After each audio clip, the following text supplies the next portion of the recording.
Guys, can we get rid of this idea that a character's superhuman lifting strength has absolutely nothing to do with his punching power? That's strictly just a freaking lie, guys. We're not going to sit here and act like it don't help. At least the Marvel writers acknowledge that when a character can lift a certain amount of weight, it kind of does give you an idea of their punching power. Like, in this occasion with John Walker, U.S. agent, the guy I'm going over in this video, they talk about that he has super strength, and it's talk about on how many tons he can lift or press. And right after that, he told him, based on what he can lift, that should give you an idea of how hard he can punch or strike. So it lets you know the writers think when they give a character super strength, that correlates to their punching power. Why would a writer give a character all that lifting strength and it doesn't correlate to stuff they're always doing fighting? Of course, when they give a character super strength, it translates to how hard they can hit. Just wanted to throw that out there. Imagine looking at your reflection in a mirror. Think of Captain America looking at his reflection in a cracked mirror. Think of U.S. Agent John Walker in this sense. They definitely have their similarities, but they definitely have some differences. Let's get into it. You're going to see Captain America brought up a lot in this video, so I'm just throwing that out there because Captain America is what I would call the poster boy for super soldier tears. Usually when you hear me say the term super soldier tears, I'm more than likely talking about Captain America or U.S. agent, like vice versa, interchangeable. You know, it's even kind of implied that whatever Captain America can do in strength and stuff, one could argue U.S. agent can do that same stuff or better, stated by Captain America himself. When we deep dive into his lore, he's just a guy that was raised on his family's farm outside of a small town. He's always wanted to serve his country. He lost a family member. It only strengthened his resolve to be a soldier. And what's a superhero story without a corrupt entrepreneur? Of course, John Walker gets entangled with these kind of beings. He was one of the 4 propositioned to exotic radiation treatments, which gave them all, they stated, superhuman strength. As you all probably anticipated, you knew where this was going. He would eventually evolve, got the super patriot persona, ends up getting the U.S. agent suit, which he's bestly known for as being U.S. agent. You can see the different suits. It's clear as day. Reminds you a lot of Captain America. When it comes to powers and abilities, you know, you guessed it, he has super strength, which I'm going to go over a lot more later on. He also has the standard other stuff, enhanced durability, stamina, agility, reflexes, aka fighting speed. He's a skilled fighter, which you're going to also see a lot of that throughout this video. He has extensively studied and imitated the original Captain America's fighting style. I mean, it's kind of true when Captain America himself says it. I mean, they fought for an hour, so he would know. These two literally fought for 30 freaking minutes. I mean, we've seen him use his fighting skills on beings that are leagues upon leagues. I'm talking about millions, billions, and quintillions of times strong. We've seen him use his skills to flip beings with his judo. I mean, one can argue this might be the best fighter in Marvel Taskmaster he's gotten training from to learn how to use a shield real good. He can be on his Wonder Woman status if he wants to use a lasso. Skilled enough to fight even when he's stuck in a wheelchair. He's skilled with pistols, rifles, automatic weapons, motorcyclists, a trained parachutist, all the military type stuff you would think of. And he usually wields a circular shield composed of vibranium, which one could say help his striking power. They state his shield is not as durable as Captain America's or nowhere near as aerodynamic. He's got a bulletproof costume. Yeah, he's had a lot of different suits, but most of the time, if you try to shoot him in the chest, the suit's pretty durable and protects him against certain bullets. He's even withstood a lot of electricity. This suit is dope, but swords are countered by his outfit. He often wields this thing known as an energy truncheon, a handheld club that projects a energy baton. So he has gear to help him out. They help him slice through stuff a lot easier. Stated here in this little description. Yeah, U.S. agent likes using this truncheon. And this dude kind of big, 6'4", 270 pounds is huge, y'all. Okay, so you kind of already know he's strong, partly because of the reason of him, you know, being exposed to exotic radiation treatments thanks to the power broker. But did you know he technically got further enhancements? I mean, he's had a lot of adventures. That stuff, or that superhuman stuff makes sense. They talk about how his physical enhancements were boosted during his recuperation from one of the battles he nearly died from and stuff. So he's kind of technically still improving on top of being already powered up. But without wasting time, let's talk about his raw strength. People always underrate lifting up beings with one arm, but this is stronger than you think. This proves that he's definitely stronger than average humans. He can lift up humans with one arm. Saying bro can lift is an understatement. Look how he just pulls this metal off the walls, like with his muscle. He has the raw strength to bend metal bars. Things you might not notice, but look at this large gun he can just casually carry. Literally bends the guns themselves to use them like handcuffs. Even bends the ladder. Imagine having such a strong neck to where it's even kind of hard to hang him. I mean, look at this kind of superhuman stuff, forcing open a castle gate. Yeah, he loves Captain America. That's why he be looking like Captain America a lot in these scans. Yeah, he can literally swing around these robots. He literally probably has the strength of way over just 10 men, even when people stockpile on him. He can just push all of them off with his strength. We've seen him pull heavy stuff or resist the force, lift motorcycles like no big deal, lift all of this mess up. can actually lift up a car without much effort on his face. Yeah, there's clear implications he can lift several tons. Like we've seen him support a lot of debris. Rocks this large that look like that could probably be 10 tons or at least 5 tons. We've seen him lift this metal tank. Just to give you a visual on how big this crap was that he was apparently lifting up. We actually got a number on how much he can press, talking about he can lift 10 tons. I don't think you guys realize what this means. If he can literally press 10 tons, he would be able to do similar to certain lower tier Spider-Man type feats, like supporting the weight of a bus over above his head. There's implications John Walker could duplicate a similar feat if we were to take his statement seriously. I mean, it should be taken seriously. As a bare minimum, this should be a bare minimum, honestly. This doesn't seem like to be an exaggeration because even in Handbook, they reiterate this stuff. They even take it a bit further, saying he can lift over 11 tons, so over 10 tons. They even say 11 tons. This has to give you respect for him. He's able to restrain beings like Tigra, a being that's way past superhuman levels. He seems to have a massive strength advantage over Hawkeye, even though Hawkeye's probably superhuman physically too, but probably not in the same degree as him. He probably is quite a bit below him. Then slings Hawkeye. If I'm gonna be honest, I kind of think Super Soldier tiers, most of them can lift over 10 tons. Like even characters like Wolverine, I would even say is in the 10-ton range. If I'm being honest, I mean, we just don't see him lift a lot of heavy stuff a lot, but there's implications of it.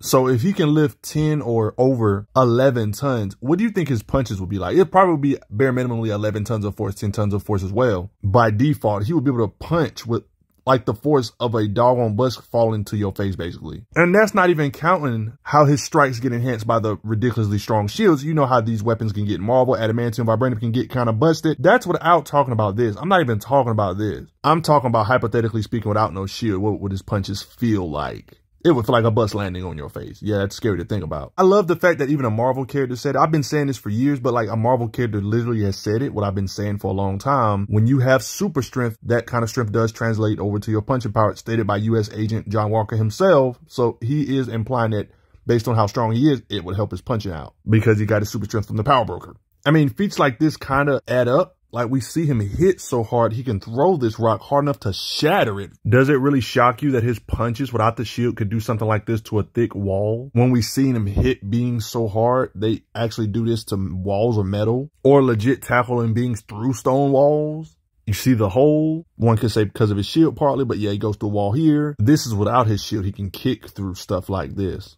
Look at this vehicle he punches through. The environment is not safe, whether it's tables, literally having a full-blown fight with furniture, fighting somebody, getting hit by it. I'm purposely showing the ones where he's not using the shield because the shield can kind of be like a cheat code. I'm just wanting to show you his raw strength on its own. Look what he does to this table with his strikes. These beings be making metal walls and stuff look like they're not even there. He doesn't even have to directly punch the brick wall. He can just pick up the enemy and throw him through the brick wall to show how hard he can hit. Puts a rifle through a man's skull. Yeah, he's brutal, guys. Throws this robot to the ground and messes it up. I'm showing you all this stuff without his shield just to show you with his shield it's even worse. So, of course, he can punch through car roofs. He can do that without his shield. So, you know, with his shield, he can do it. I mean, a lot of this is still his own strength. But, yeah, with this shield, he can do crazier stuff like busting through this ice that Wonder Man was in. One could even say with this shield, he can hit higher than his weight class. Like beings that are stronger than him muscle-wise, with the shield, one could say it can kind of bridge the gap to kind of help him hang in there better. Because when it comes to a weightlifting contest, if I had to put money on it, I would put my money on Spider-Man in a weightlifting contest. But here, like, it kind of shows how hard he can hit with this shield. Since Spider-Man flying like this, for example. Spider-Man even goes as far as saying if his reflexes were any slower, he might have broken his jaw with the shield, leveling an Ultron drone, cutting through its neck with his shield and striking power put together. How do you throw your shield so hard it stops something or a rocket from taking off? I mean, we've seen Captain America do some crazy stuff with his shield throw. In Captain America's opinion, he believes strength-wise, he even might be superior to himself. And don't forget that Captain America has threw his shield through a tank. Like, guys, this probably takes more than 10 tons of force. Like, I know the shield is strong and stuff, guys, but this takes a lot of throwing power. One could argue based on Captain America's opinion of Walker being above him or slightly above him. I'm not trying to debate it, but like the fact that he's in Captain America's tier, one can argue John Walker should be able to do something like this to a tank as well. Meaning with John Walker's shield throws, he should technically be able to take off this part of the tank as well. I'm sure if you can destroy a tank like this with a shield throw, if he was to throw that shield, everything he got at a house, he could nuke the entire house. Is there even any doubts about that? Like if you could do that to a tank, it would just hit each part of the foundations of it and just crumble it up. Because tanks can get pretty durable. Yeah, this is the kind of destruction we're talking when it comes to Captain America tiers. Yeah, these are some incredible shield throws to even think about or fathom this. Part of the reason why he can probably hit so hard is probably partly because of his fighting speed, or the speed he can swing stuff. Like he can swing his shield real hard that it can embed in metal. When it comes to Hawkeye's arrows, they got like a little fun little competition on which is faster. Talking about, I bet my shield can outrace your blast arrow bow, man. So it lets you know that they're quite close in speed. He can throw his stuff that fast, partly because of his raw strength and just his raw throwing speed. This could be part of the reason why he can hit so hard, throwing stuff fast and stuff. I would say this is one of the more impressive things about the Marvel Super Soldier tiers. Most people don't expect these Super Soldier tiers in Marvel to be this fast.